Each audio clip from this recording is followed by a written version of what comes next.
아멘. 우리 함께 신앙 고백합니다. 나는 전능하신 아버지 하나님 천지의 창조주를 믿습니다. 나는 그의 유일하신 아들 우리 주 예수 그리스도를 믿습니다.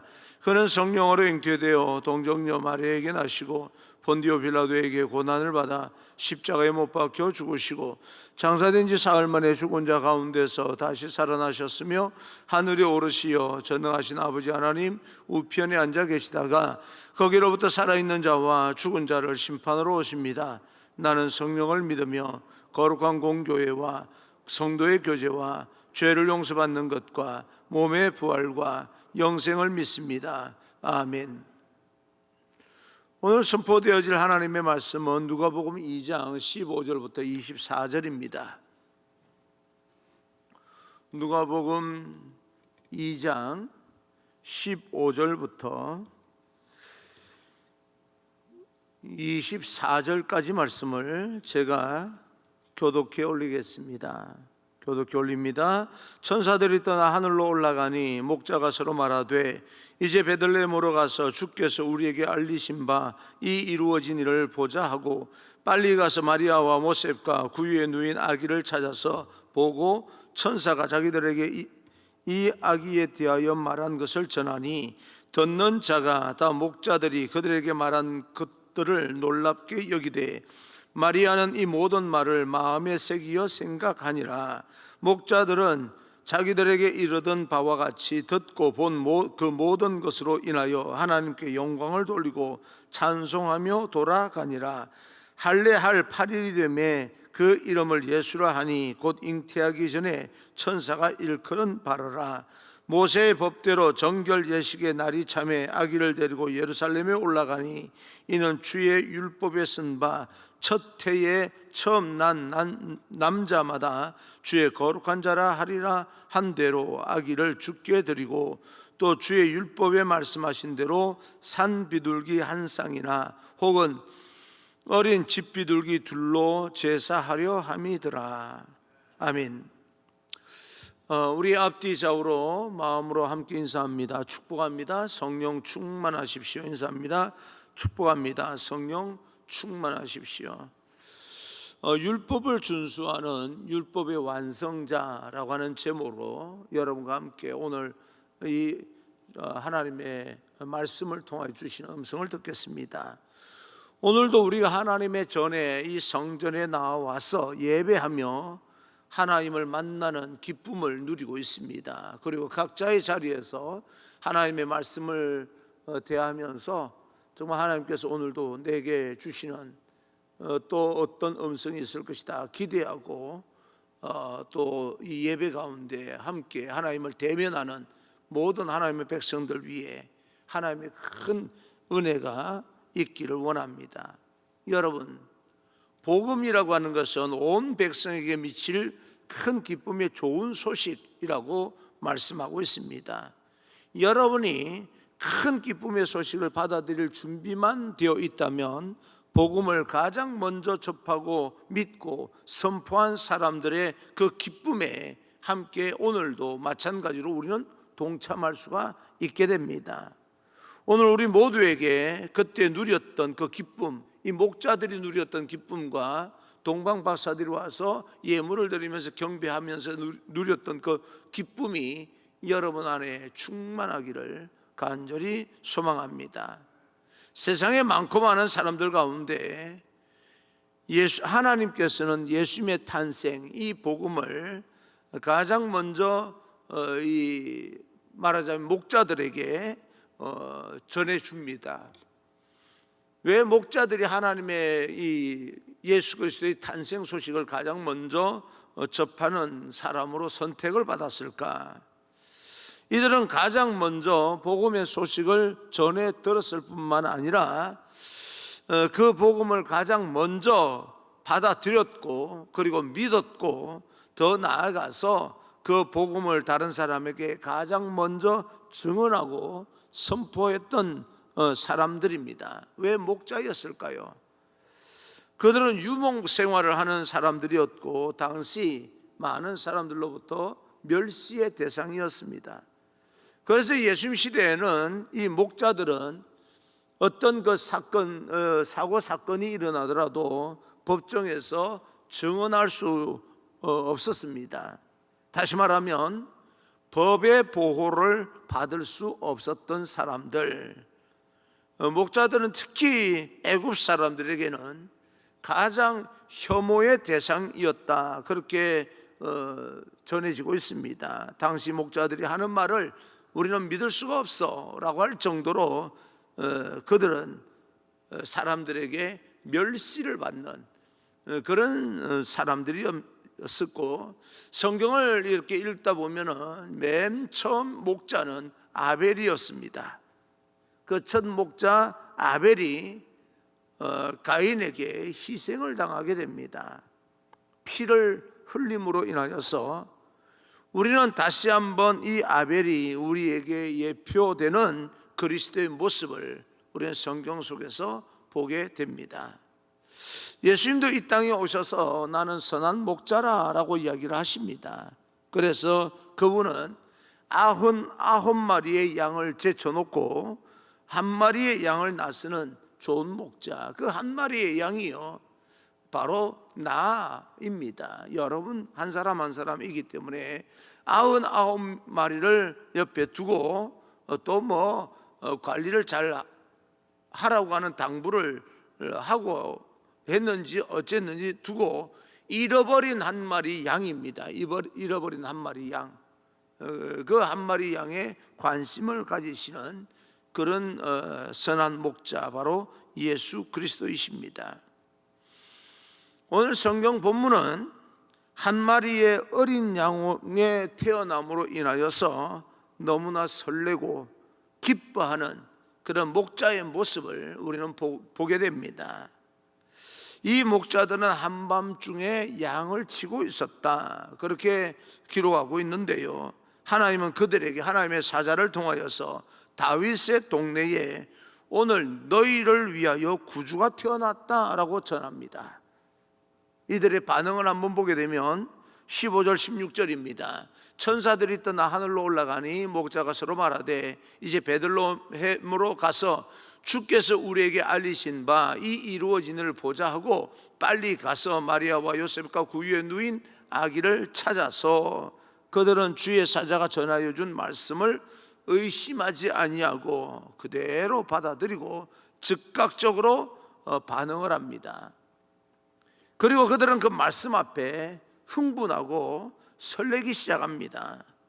그래서 그들은 곧바로 지금 바로 베들레헴으로 가자라고 말했고 서둘러서 출발하여서 그 아기가 누워있는 그 자리로 찾아가게 됩니다.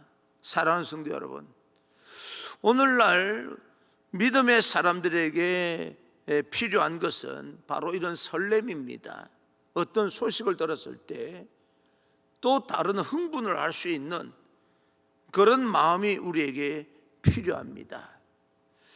많은 그리스도인들 보게 되면 하나님의 말씀에 순종하며 살아가지만 너무나 많은 경우에 기쁨과 설렘으로 순종하기보다는 억지로 해야 되는 일이니까 그냥 하는 것밖에 없는 것처럼 그렇게 순종하는 모습을 보일 때가 있습니다.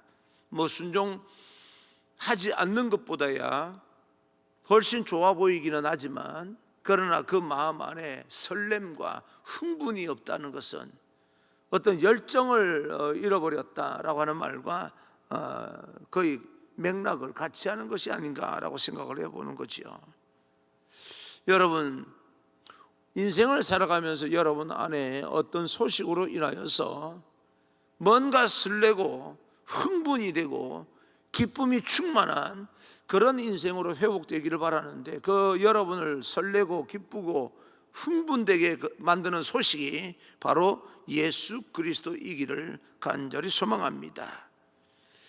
예배를 드려도 감동이 없이 그저 우리가 이렇게 해야 복을 받을 것 같으니까, 내가 이렇게 하지 않으면 하나님께 형벌을 받아서 금방이라도 무너질 것 같으니까 예배 드리는 경우가 아니라, 정말 예수 그리스도의 소식, 탄생 소식, 그리고 하나님께 영광을 돌려야 되고 하늘에 하나님께 여전히 살아계신다고 하는 그 어떤 믿음으로 인하여서 내 마음 가운데 설렘과 기쁨과 또 다른 흥분을 가지고 예배드릴 수 있는 사람, 난 참 얼마나 멋있습니까? 저는 오늘 이 말씀을 통하여서 목자들은 그 직업으로 본다면 멸시의 대상이고 또 천대의 대상이었지만, 그 가난한 자들에게 물질적으로도 가난하지만 사실은 영적으로 정신적으로 모든 사람들에게 천대를 받는 가난한 자에게 예수 그리스도의 놀라운 탄생의 소식이 전해졌을 때 그들은 순수하게 믿었고 기쁨과 설렘과 흥분을 가지고 예수 그리스도를 찾아 났습니다. 그래서 우리가 베들레헴으로 빨리 가자, 그리고 아기 예수를 누인 아기를 찾아서라고 이야기를 합니다.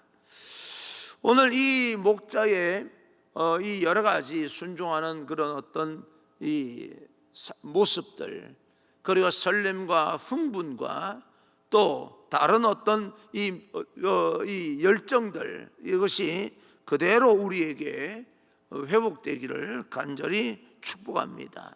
특별히 교회를 오래 다닌 사람일수록 우리가 말씀을 대하는 태도가 이 설렘과 흥분과 감동이 줄어들기가 쉽고요, 오늘날 여러 가지 일어나는 현상 가운데 이런저런 비난의 소리가 들릴 때마다 우리가 정말 예수 믿는 그 사실에 대해서 흥분하고 기뻐하고 그런 어떤 태도보다는 위축되고 뒤로 물러서고 표시내지 아니하고 그대로 그냥 묻어서 갈 수밖에 없는 그런 어떤 환경이 되어간다는 게 참 안타깝기도 하지만, 이런 가운데에서 일지라도 우리 마음 깊은 곳에서는 예수 그리스도의 그 어떤 놀라운 소식 때문에, 복음 때문에 흥분할 수 있고 설렐 수도 있고, 그리고 또 열정을 가지고 순종할 수 있는 그런 믿음의 사람, 바로 우리가 되기를 간절히 소망합니다. 복음을 부끄러워하거나 거부하지는 않지만 그 복음을 기뻐하며 다른 사람에게 설렘과 흥분으로 전하는 일에는 소극적인 우리들의 모습, 다시 한번 하나님, 우리가 그 안에서 적극적인 그런 도전하는 믿음으로 회복시켜 주옵소서. 우리는 예수님께서 에베소 교회에 주신 말씀을 반드시 기억해야 됩니다. 계시록 2장 2절에서부터 4절까지 말씀을 보게 되면, 내가 내 행위와 수고와 내 인내를 알고 또 악한 자들을 용납하지 아니한 것과 자칭 사도라 하되 아닌 자들을 시험하여 그의 거짓된 것을 내가 드러낸 것과 또 내가 참고 내 이름을 위하여 견디고 게으르지 아니한 것을 아노라. 그러나 너를 책망할 것이 있나니 너의 처음 사랑을 버렸느니라. 여러분을 축복합니다. 하나님에 대한, 예수 그리스도에 대한 처음 사랑을 회복할 수 있기를 간절히 소망합니다. 그것이 회복되어지면 우리가 또 다른 말씀에 대한 흥분과 설렘과 기쁨과 첫사랑을 회복하는 이 목자의 마음이 우리들의 마음이 되게 됩니다.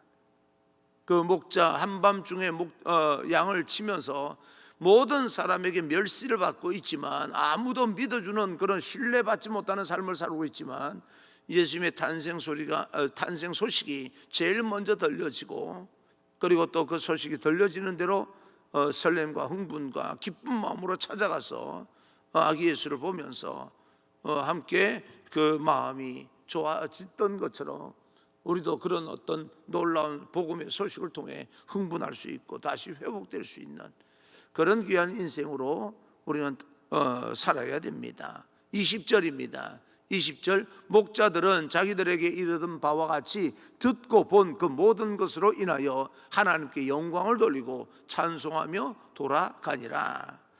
이 목자들은 예수님의 탄생을 직접 목격한 후에 마음껏 하나님께 영광을 돌렸다, 그렇게 나는 생각을 합니다. 그리고 나서 각자 왔던 곳으로 돌아갔다.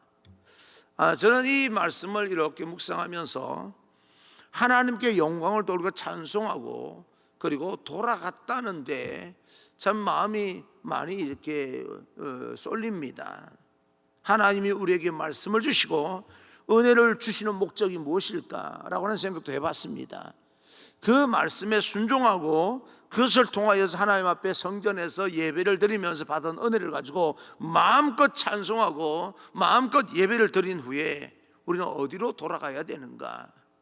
그 자리에 머물러 있어야 되는가? 우리가 돌아가야 될 현장이 어디인가? 모두가 다 우리가 새벽에 나와서 이렇게 하나님의 말씀을 듣고 여러분 나름대로 깨달음을 가지고 하나님 앞에 간절히 기도한 후에 우리가 돌아갈 삶의 현장이 어디인가? 돌아갔다는 거죠. 하나님께서는 우리가 일터로 돌아가서 일상적인 삶 가운데서 무거운 책임감을 가지고 세상의 빛과 소금이 되기를 원하십니다. 예수 믿는다는 것 때문에, 우리가 은혜를 받았다는 것 때문에 사회에 대해서 소홀히 여기거나 내 일터와 사무실과 직장과 인간관계 모든 것들을 소홀히 하지 말라고 하진 않습니다. 그곳에서 빛과 소금의 삶을 살아야 되는 겁니다. 목자들은 아기 예수 탄생하는 것을 직접 보고 경배하고 마음껏 찬송하고 나서 그 현장에 오랫동안 머물러 있으려고 한 것보다 일정한 시간이 되어서 자기 삶의 현장으로 돌아갑니다. 우리는 돌아갈 곳이 어디인가? 하나님은 자기 일에 충실한 목자들에게 나타나신 거죠. 왜 목자입니까? 한밤중에 자기 양떼를 쳤다라고 하는 것은, 양떼를 지켰다라고 하는 것은 정말 그 사회에 대해서 자기가 맡은 그 일을 아무도 알아주지 않지만 책임 있는 인생을 살았다. 우리는 그렇게도 해석할 수가 있겠습니다. 하나님께서 우리를 부르실 때 우리에게 특별한 은혜를 주시고 우리에게 말씀을 주실 때 우리 삶의 모든 현장을 포기하는 사람에게 주시는 은혜가 아니라 그 삶의 현장에서 우리는 또 사회적인 책임을 감당하는 사람들에게 하나님께서 능력과 또 그 가운데 하나님의 놀라운 그 축복을 허락하실 것입니다. 우리에게 말씀을 주실 때 바로 우리가 매일매일 하나님께서 우리를 두신 그 삶의 현장에서 또 다른 최선을 다하고 열심히 살아가고 무거운 책임감을 가지고 자기 자리를 지키는 사람들 하나님께서 기뻐하시고 그 가운데서 세상에 빛이 되고 또 소금이 되고 영향력을 크게 만들어서 많은 사람들 하나님께로 돌아오게 만드는 그런 놀라운 기적을 베풀어 주시는 겁니다.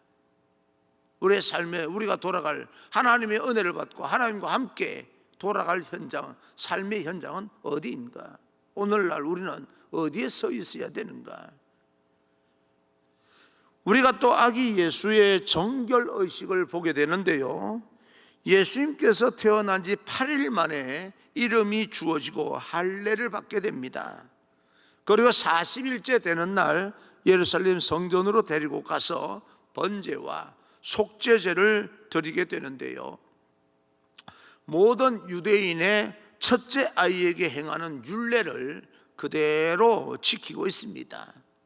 레위기 12장을 보게 되면 아이가 태어나면 40일이 되는 그날에 반드시 성전에 가서 양을 제물로 바쳐야 된다라고 성경에 명시되어 있습니다. 그러나 어린 양을 바칠 형편이 못 되면 산 비둘기나 집 비둘기 2마리를 바치게 되고, 이제 돈이 없고 형편이 어려운 그런 가운데 있는 사람들에게도 하나님께서 배려를 해 주셔서 또 다른 약한 자기가 감당할 수 있는 제물로 하나님 앞에 번제와 속죄제를 드릴 수 있도록 해 주신 겁니다. 특별히 하나님의 아들 예수님을 키우는 이 마리아와 요셉은 그렇게 부자가 아니었기 때문에 비둘기로 선택해서 집 비둘기 새끼를 2마리 선택하여서 번제로 드리게 됩니다. 가장 가난한 자의 상징입니다. 집 비둘기 새끼로 번제를 드리는 거는요, 하나님의 독생자 예수님께서 이 땅에 이렇게 초라한 가정으로 초라한 말구유를 통하여서 태어나십니다. 사랑하는 성도 여러분, 정말 우리가 가난한 것이 무엇일까라고 하는 것을 다시 한번 묵상해 봅니다. 가난이 뭡니까? 자기 집이 없고 재산이 없는 것이 가난한 것이 아닙니다. 진정으로 가난한 것은 그 심령에 어떤 일로 인하여서 우리가 변명을 대면 충분히 이해할 수 있다고 할지라도 그 안에 예수님을 잃어버린 사람이 가장 가난한 사람일 겁니다. 오늘날 우리가 내가 이런 이유 때문에 예수님을 거부하게 되었어, 신앙을 잃어버리게 되었어 라고 말을 하면 충분히 이해가 되는 것 같아요. 저도 한 번씩 어디 이렇게 가서 식사를 하거나 이러면 정말 험한 소리, 나에게 하는 소리는 아니지만 기독교에 대해서, 교회에 대해서 험한 소리를 듣게 됩니다. 만약에 내가 예수 믿지 않는 사람이라면 나도 저런 소리를 할 수 있겠다라고 생각을 해봅니다. 어제도 어떤 분하고 대화를 나누다가 무슨 믿는 사람이든 믿지 않는 사람이든 무슨 클럽하우스가 있대요. 그러면 클럽하우스에서는 주제를 하나 정해놓고 대화를 나누는 클럽하우스인데 예수 교회를 주제로 하는 그런 클럽하우스에 등록이 되면 그 안에 들어가서 예수 믿는 사람도 들어오고 믿지 않는 사람이 들어와서 변명도 하고 또 개진하고 하는 그런 어떤 뭐가 있대요. 그래서 나보고 거기 한번 등록을 해서 들어가 보래요. 거기에서는 믿지 않는 사람들이 교회를 어떻게, 왜 그렇게 보는지 적나라하게 이유가 펼쳐진답니다. 그러면 그 말들을 이렇게 보게 되면 충분히 공감이 되고 이 사람들 입장에서는 그럴 수도 있겠구나라고 하는 생각을 가지게 된다고 하는 이야기인데, 그런 가운데서 그 이야기를 공감하고 교회를 떠나는 사람도 나는 그래서 교회를 떠났어, 거부했어, 그리고 나는 하나님 믿지 않아 하는 사람도 나온답니다. 예수 믿는 사람, 그런 가운데 논쟁을 하는 가운데 예수 믿는 사람도 나오겠지만 예수 믿지 않는 사람들도, 거부하는 사람도 나온다고 하는 이야기인데 충분히 공감이 됩니다. 그런데도 불구하고 그 심령에 공감이 된다고 해서 예수 그리스도를 잃어버린 사람을 잘했다라고 말할 수가 없는 것이, 그는 심령으로, 정신적으로, 영적으로 가장 가난한 자가 되기 때문에 이해하는 것과 가난한 자로 살아가는 것과는 전혀 다릅니다. 하나님은 마리아와 요셉에게 최고의 선물인 예수 그리스도를 보내시면서 이왕이면 재산도 넉넉하게, 그리고 좋은 집도 주시면 얼마나 좋았겠습니까? 그러나 하나님께서 요셉과 마리아가 분명히 깨닫게 되기를 원하는 것은 정말 이 풍성하다, 정말 가난한 것은 세상의 어떤 물질과 현상보다는 예수 그리스도가 기준이 된다는 것을 알게 하고 싶으신 겁니다. 그리고 마리아와 요셉은 이 어려운 가운데서도 유대인이 지켜야 될 정결의식을 그대로 행하면서 지킵니다. 사랑하는 성도 여러분, 우리도 우리 자녀들이요, 어릴 때 영적인 할례 성령을 체험할 수 있도록 부모가 주도해야 되고, 우리 자녀들이 하나님 앞에 깨끗하게 살아갈 수 있도록 정결의식을 행해야 됩니다. 그리고 우리 자녀들이 어떻게 하든지 하나님을 만날 수 있도록 우리 부모님들이 영적인 길을 열어주셔야 됩니다. 어린 아이일 때부터 날마다 하나님 앞에 드리고 봉헌하는 믿음의 삶을 살아야 됩니다. 왜 예수님은 이 모든 율례와 규례를 성경에 있는 대로 유대인의 율례인데 왜 지키게 되었는가? 예수 그리스도의 이름, 여호와의 구원, 그 뜻 그대로 율법 아래 갇혀 있는 저와 여러분과 세상의 모든 사람들을 율법 아래에서 자유하게 하시기 위해서, 그것을 극복하게 만들기 위해서 예수님도 무시하지 않냐고 지키게 된 거죠. 그러기 위해서 예수님께서는 이 땅에 오셨고 율법을 지킴으로써 율법을 완전하게 성취를 하시고 또 율법을 극복하게 하신 겁니다. 오늘도 우리는 율법 아래, 율법의 저주 아래 있는 사람들이 아니라 예수 그리스도의 생명의 그 성령의 법 아래에서 목자들처럼 설레고 흥분하며 마음껏 기뻐하는 그런 삶이 되게 하기 위해서 예수님께서는 그들이 지켜야 될 모든 것들을 지킴으로써 우리에게는 자유를 선포해 주신 겁니다. 우리가 우리의 삶의 현장에서 가정과 학교와 직장에서 최선을 다해 성실하게 살아가게 될 때 놀라운 계시와 기쁨을 누리게 해 주실 줄로 믿습니다.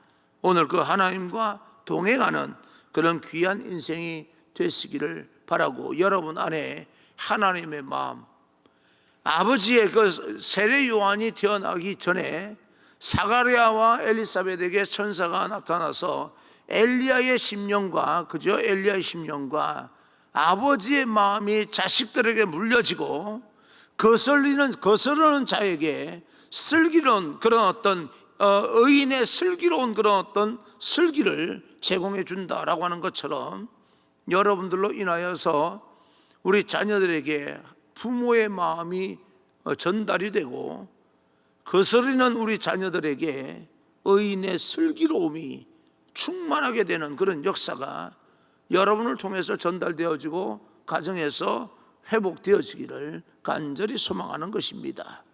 그래야 세상이 희망이 있습니다. 여러분, 우리가 생각하는 것보다, 저는 그렇게 생각을 합니다. 우리가 생각하는 것보다 세상이 너무 많이 멀리 갔기 때문에 지금은 더 절박한 마음으로 하나님 앞에 기도해야 될 때이다. 옳고 그름만 따질 때가 아닙니다. 어제도 어떤 회의를 하는데요, 옳고 그름의 문제를 먼저 제시를 하면서 서 있는 사람들, 그 몇 사람들 보이지 않는 그 어떤 특정 다수라고 하면 특정 다수고, 지정된 어떤 사람이라면 지정된 어떤 사람은 인격을요 완전히 망가뜨리면서 옳고 그름을 이야기를 하고 제안을 하고 하는 모습을 보면서 상당히 마음이 불편했습니다. 어떻게 사람을 앞에 두고 저렇게 말을 할 수 있을까? 옳은 말이라도요, 사람을 먼저 생각할 수 있는 그런 우리들의 마음이 되려면 하나님의 마음이 우리 안에 충만해야 될 것 같고, 슬기로운 마음이 지혜로운 마음으로 다시 한번 우리 마음이 충만하게 될 때 우리는 세상을 희망을 줄 수 있는 공동체가 될 수도 있다라고 하는 소망을 가지고 또 우리는 기도하게 됩니다. 지금은 더 많이 기도할 때입니다. 오늘 하루 그렇게 도전적으로 기쁨과 설렘과 흥분을 주실 하나님을 생각하면서 세상을 향해 나아갈 수 있는 그런 귀한 여러분 되기를 주님 이름으로 축원합니다.